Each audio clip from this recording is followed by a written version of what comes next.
बोलो हरे के सहारे की। जय। बोलो श्री श्याम बाबा की। जय। श्री खाटू वाले श्याम बाबा जी की अवतरण कथा।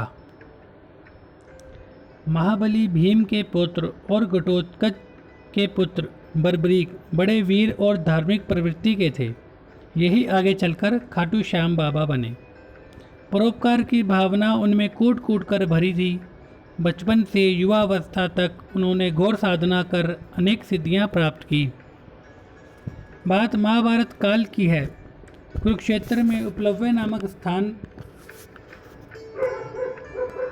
पर कौरव और पांडवों की सेनाएं एकत्रित हुई थी। महाबली बर्बरीक भी इस युद्ध को देखने के लिए कुरुक्षेत्र आ पहुँचे। उन्होंने निश्चय किया कि वह उस दल के साथ लड़ेंगे जो निर्बल होगा और जिसके साथ अन्याय होगा। बर्बरीक जन्म काल से ही महासागर संगम में देवियों की उपासना करते रहे थे, अतः वहाँ किसी से भी परिचित नहीं थे। तेजस्वी बर्बरीक को देख दोनों दलों के योद्धाओं ने उन्हें घेर लिया और पूछने लगे कि आप कौन हैं और किस पक्ष की ओर से युद्ध करेंगे। बर्बरीक ने कहा कि मैं भीमसेन का पुत्र एवं घटोत्कच का पुत्र बर्बरीक हूँ। अभी मैं तटस्थ रहूँगा और दर्शक की भांति युद्ध देखूँगा। फिर जो पक्ष हार रहा होगा अर्थात निर्बल होगा, मैं उसी पक्ष की ओर से युद्ध करूँगा। मगर आपकी सेना कहाँ है? क्या आपकी सेना पीछे आ रही है? योद्धाओं ने पूछा। नहीं, मेरी कोई सेना नहीं है और ना ही मुझे सेना की आवश्यकता ही है। मेरे पास 3 बाण हैं और इसमें से प्रत्येक बाण शत्रु सेना के संहार करने की सामर्थ्य रखता है, दृढ़ता के साथ बर्बरीक ने कहा। तो वहाँ मौजूद सभी योद्धा अचरज में पड़ गए। कुछ क्षणों में आग की तरह यह बात दोनों शिविरों में फैल गई। श्री कृष्ण सोच में डूब गए कि यदि यह महावीर निर्बल का साथ देगा तो पांडव जीत कर भी हार जाएंगे और यह युद्ध असफल हो जाएगा, और यदि पांडवों को पहले निर्बल सिद्ध करना पड़े तो उसका अर्थ होगा 3 पांडव भाइयों का वध, जो पराजय से भी अधिक कष्टकारी होगा। आखिर यह योद्धा है कौन जो केवल 3 बाणों से शत्रु सेना का संहार करने की क्षमता रखता है? श्री कृष्ण को चिंतामग्न देख अर्जुन ने पूछा, तो उन्होंने वीर बर्बरीक के निश्चय के विषय में बताया। अर्जुन बोले, जनार्दन, वह अकेला वीर कर ही क्या सकता है? मेरे गांडीव की टंकार सुनकर ही भाग खड़ा होगा। बेचारे के पास न सेना है न शस्त्र है, 3 बाण लिए फिरता है। अपनी प्रतिष्ठा बचाने के लिए ही बाद में लड़ने का बहाना बना रहा है। श्री कृष्ण बोले, मुझे लगता है इस वीर में अलौकिक शक्ति है, इसकी परीक्षा लेकर देखते हैं। दोनों वीर बर्बरीक के पास पहुँचे। बातों ही बातों में कूटनीतिज्ञ श्री कृष्ण बोल पड़े, महावीर बर्बरीक, तुम 3 बाणों से पूरी सेना का संहार करने की बात करते हो। मुझे तो लगता है तुम अपनी कायरता छिपाने के लिए बाद में लड़ने की बात कर रहे हो। 3 बाणों के सहारे तुम विजयी सेना का संहार कैसे कर दोगे? बर्बरीक ने अपना क्रोध दबाते हुए कहा, हे श्री कृष्ण, देखिए, मैं इस तरह संपूर्ण शत्रु सेना का संहार कर सकता हूँ। उसने धनुष पर बाण चढ़ाकर कहा, आप इस पीपल के पेड़ को देख रहे हैं ना? मेरा पहला बाण इस वृक्ष के सभी पत्तों को चिन्हित करेगा और दूसरा बाण इन सारे पत्तों को बींध कर वापस मेरे तरकश में आ जाएगा। श्री कृष्ण तो यह चमत्कार देखना ही चाहते थे। उन्होंने एक पत्ता तोड़कर मुट्ठी में और दूसरा पैर के नीचे दबा लिया। बर्बरीक ने अभिमंत्रित कर बाण छोड़ा। पहले बाण ने पीपल के सभी पत्तों को चिन्हित कर दिया और वापस उसके तरकश में आ गया। कृष्ण ने मुट्ठी खोलकर पत्ते पर दृष्टिपात किया। वह यह देखकर हैरान रह गए कि उनकी मुट्ठी में बंद पत्ता भी चिन्हित हो चुका था। कृष्ण समझ गए कि अवश्य ही पांव के नीचे दबा पत्ता भी चिन्हित हो गया होगा। उन्होंने मुट्ठी में कैद पत्ते को वहीं डाल दिया, किंतु पांव के नीचे के पत्ते को मुक्त नहीं किया। उधर बर्बरीक ने दूसरा बाण छोड़ा। वह बाण पीपल के सारे पत्तों को बींध कर श्री कृष्ण के पैर पर आकर रुक गया। बर्बरीक बोले, अपना पैर हटाइए प्रभु, उसके नीचे एक पत्ता है। पैर हटाते ही उस पत्ते को बींध कर बाण पुनः बर्बरीक के तरकश में जा समाया। यह देख श्री कृष्ण अत्यंत विस्मित हुए। अर्जुन का घमंड भी चूर चूर हो गया। दोनों सोच में डूब गए कि वीर को युद्ध में कैसे रोकें। सारी रात दिन दोनों को नींद नहीं आई। राष्ट्रहित का विचार कर श्री कृष्ण अंततः इस निष्कर्ष पर पहुँचे कि वीर बर्बरीक को युद्ध से विरत किए बिना ना तो पांडव जीत सकते हैं और ना ही धर्म राज्य स्थापित हो सकता है। अतः अगले दिन ब्रह्म मुहूर्त में वे ब्राह्मण का वेश धारण कर बर्बरीक के पास आ पहुँचे। बर्बरीक उस समय पूजा में लीन थे। उनकी पूजा संपन्न होते ही ब्राह्मण वेशधारी श्री कृष्ण जी बोले, भिक्षाम देहि। बर्बरीक बोले, मांगो, क्या चाहते हो? आप इनकार तो नहीं करेंगे, पहले वचन दे, श्री कृष्ण जी ने कहा। बर्बरीक वचनबद्ध हो गए। तब श्री कृष्ण जी ने शीश दान की याचना की। बर्बरीक विस्मित रह गए, मगर चूंकि वे वचनबद्ध हो चुके थे इसलिए बोले, मैंने वचन दिया है इसलिए मैं आपको शीश दान अवश्य दूंगा, किंतु मैं जानता हूँ कि कोई ब्राह्मण किसी का शीश दान में नहीं मांग सकता। सच सच बताएं, आप कौन हैं? श्री कृष्ण अपने वास्तविक रूप में प्रकट हो गए। यह देख बर्बरीक विस्मय में से भर उठे। आपने ऐसा छल क्यों किया जनार्दन? विधि के विधान को कोई टाल नहीं सकता बर्बरीक, तुम्हें ब्रह्मा का शाप था। आप पूरी बात बताइए भगवान।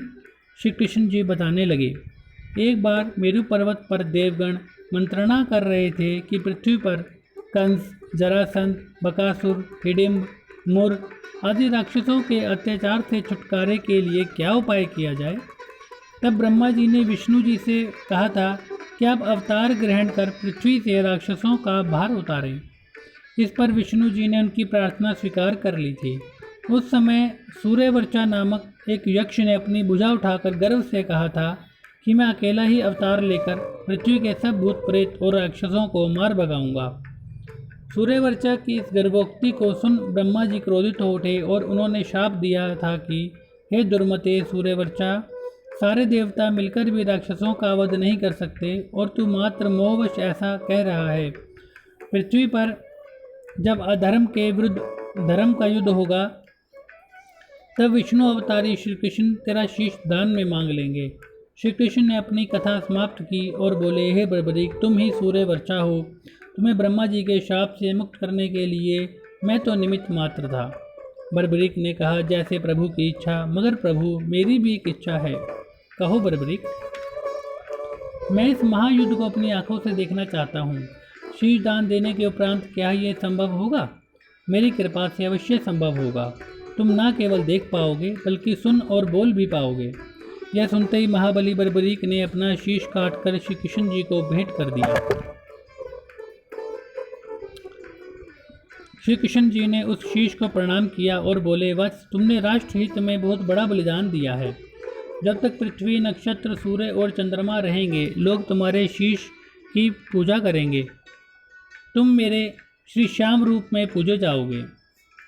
फिर श्री कृष्ण जी ने वीर बर्बरीक के मस्तक को वहाँ सबसे ऊंची पहाड़ी पर रख दिया और बाकी शरीर का अंतिम संस्कार कर दिया। तदनंतर कौरव और पांडवों की सेना में घनघोर संग्राम छिड़ गया। महाभारत का यह युद्ध 18 दिन चला, जिसमें पांडव विजयी हुए। युद्ध की विभीषिका का अनुमान इस बात से लगाया जा सकता है कि दोनों पक्षों में मात्र 10 योद्धा जीवित बचे थे। पांडव पक्ष में 5 पांडव, श्री कृष्ण और सात्विक, तथा कौरव पक्ष में अश्वत्थामा, कृपाचार्य और कृतवर्मा। विजय के नशे में चूर पांडव बढ़ चढ़कर डींगे मार रहे थे। अर्जुन कह रहा था कि मैंने कर्ण, भीष्म पितामह, गुरु द्रोण को ना मारा होता तो हम युद्ध हार जाते। भीम बोले, धृतराष्ट्र के पुत्रों को मैं ना मारता तो युद्ध हाथ से निकल जाता। धर्मराज युधिष्ठिर कुछ वस्तु स्थिति से परिचित थे। वह बोले, जनार्दन, आपने ही हमें इस महासंग्राम में विजय दिलवाई है, आपको नमस्कार है। इस पर नकुल और सहदेव बोल पड़े, श्री कृष्ण तो सारथी मात्र थे, इन्होंने युद्ध में कौन सा पराक्रम दिखाया है? पराक्रम तो हमारी तलवारों ने दिखाया है। श्री कृष्ण ने उनका गर्व चूर करने की गरज से कहा, वीर बर्बरीक ने सारा युद्ध देखा है, क्यों ना उसी से पूछा जाए कि तुम में सर्वश्रेष्ठ योद्धा कौन है। फिर वे सभी लोग वीर बर्बरीक के पास पहुँचे। वहाँ भी पांडव आत्म प्रशंसा करने लगे। अर्जुन गर्व से बोला, बर्बरीक, तुम तो जानते ही होंगे 18 दिन तक मेरी गांडीव की टंकार से कुरुक्षेत्र कांपता रहा। यह युद्ध मैंने अपने बाहुबल से जीता है। भीम बोले, मेरी विशाल पर्वताकार गदा जिधर भी घूमती थी शत्रु काई की तरह फट जाते थे। दुर्योधन, दुशासन, हिडिंब, बकासुर और कीचक मेरी ही वीरता के शिकार बने। नकुल सहदेव ने अपनी अपनी तलवारबाजी की प्रशंसा की। वहीं युधिष्ठिर ने भी अपनी सत्यनिष्ठा की दुहाई दी कि मेरे सत्य बल से ही इस युद्ध में विजय हुई है। श्री कृष्ण सबकी बातें सुनकर मुस्कुरा दिए और बोले, मुझे कुछ भी नहीं कहना बर्बरीक, मैंने तो युद्ध में भाग ही नहीं लिया था, सारथी भर था, रथ चलाता रहा और युद्ध देखता रहा, बस इससे अधिक कुछ नहीं।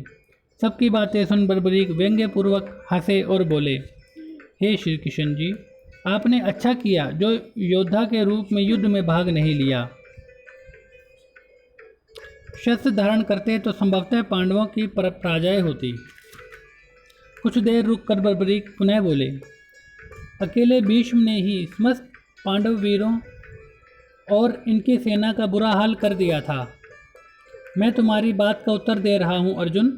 भीष्म ने जब तुम्हारा रथ तोड़ दिया था, सेना काट दी थी, उस समय तुम्हारा गांडीव कहाँ था? तुम तो मूर्छित पड़े थे।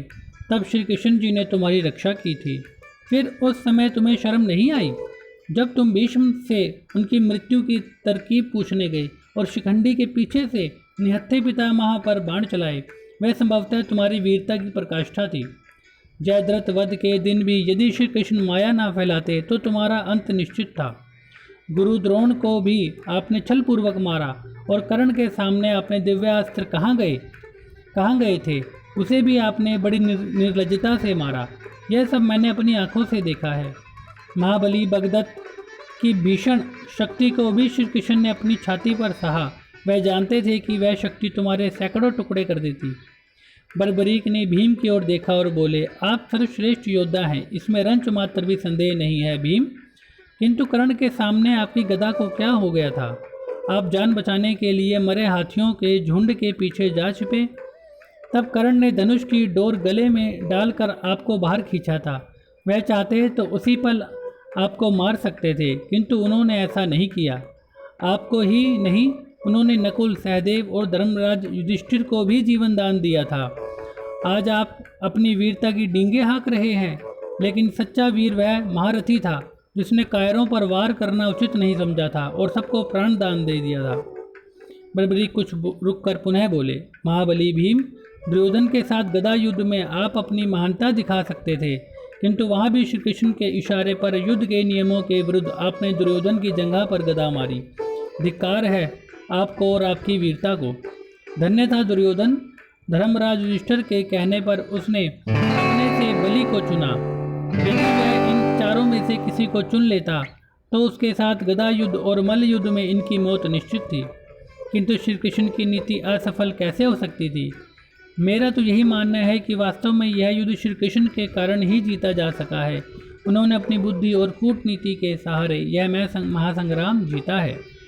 मुझे तो इस युद्ध में चारों ओर श्री कृष्ण जी का चक्र और खप्पर भर कर लहू पीती का महाकाली के रूप में द्रौपदी ही दिखाई पड़ रही थी। श्री कृष्ण के इस सर्वावतार की जय हो। इतना कह बर्बरीक मौन हो गए और आकाश से पुष्प वृष्टि होने लगी। पांडव श्री कृष्ण के चरणों में गिरकर क्षमा याचना करने लगे। श्री कृष्ण ने उन्हें क्षमा कर दिया और फिर बर्बरीक से बोले, वीर बर्बरीक, तुम धन्य हो, सत्यवादी हो। मैं तुम्हें वरदान देता हूँ कि कलयुग में मेरे रूप में श्याम नाम से पूजे जाओगे। तुम में मेरी ही शक्ति निहित होगी। तुम्हारे पूजन से मनुष्य के सभी अभीष्ट सिद्ध होंगे। श्री कृष्ण ने वीर बर्बरीक को पुनः आशीर्वाद दिया और बर्बरीक अंतर्ध्यान हो अपने अभीष्ट स्थान खाटू में आ गए। अपने अवतार संबंधी कार्यों को पूर्ण कर भगवान श्री कृष्ण परम धाम में लौट गए। इधर कलयुग का प्रसार बढ़ने लगा, पर भगवान श्याम ने श्री कृष्ण के वरदान के फलस्वरूप खाटू में प्रकट होने की अभिलाषा की और बड़े चमत्कारिक ढंग से प्रकट हुए। तत्कालीन खंडेला का राजा बहुत धार्मिक प्रवृत्ति का था। खाटू में उसने शिव मंदिर बनवाया था और प्रति सोमवार श्रद्धापूर्वक पूजा अर्चन को आया करता था। राजा की गायों को ग्वाले खाटू तक चराने के लिए लाया करते थे। एक दिन क्या देखते हैं कि एक गाय एक स्थान पर खड़ी हुई है और स्वतः ही उसके थनों से सारा दूध निकलकर धरती में समाता जा रहा है। पहले ग्वालों ने इसे मात्र एक संयोग समझा, लेकिन जब यह सिलसिला लगातार जारी रहा तो उन्होंने भक्त राजा को सारा वृत्तांत सुनाया। राजा ने प्रत्यक्ष यह घटना देखी तो वह घबरा गया और भगवान से प्रार्थना करने लगा कि उसके अपराध क्षमा करें, पता नहीं क्या होने वाला है। उसी रात भगवान श्याम ने राजा को स्वप्न में दर्शन दिए और कहा, राजन, भयभीत होने की आवश्यकता नहीं है, मैं श्याम हूँ। जहाँ गाय के थनों से स्वतः दूध निकल जाता है उस स्थान की खुदाई करो। वहाँ मेरा शालिग्राम शिलारूप विग्रह है, उसे विधि पूर्वक प्रतिष्ठित करवा दो। तुम्हारे सब मनोरथ पूर्ण होंगे। जो भी मेरे शिला विग्रह को पूजने खाटू आएंगे उनका सब प्रकार से कल्याण होगा। प्रातः राजा ने उस स्थान की खुदाई करवाई तो कुछ ही नीचे भगवान श्याम का शालिग्राम शिला रूप विग्रह निकल आया। राजा ने विद्वान पंडितों से प्राण प्रतिष्ठा करवाकर विग्रह को वहां स्थापित करवाया और वहां एक भव्य मंदिर भी बनवा दिया जो आज भी विद्यमान है। जहाँ विग्रह निकला था उस स्थान पर श्याम कुंड बना है, जिसके जल को भक्तजन गंगा जल की भांति पवित्र मानते हैं। यहाँ लाखों तीर्थयात्री आते हैं और सभी की मनोकामनाएं पूर्ण होती हैं। बोलो शीश के दानी श्याम बाबा खाटू वाले की जय। बोलो नीले घोड़े वाले की जय। बोलो हारे के सहारे की जय। बोलो बाबा श्याम प्यारे की जय।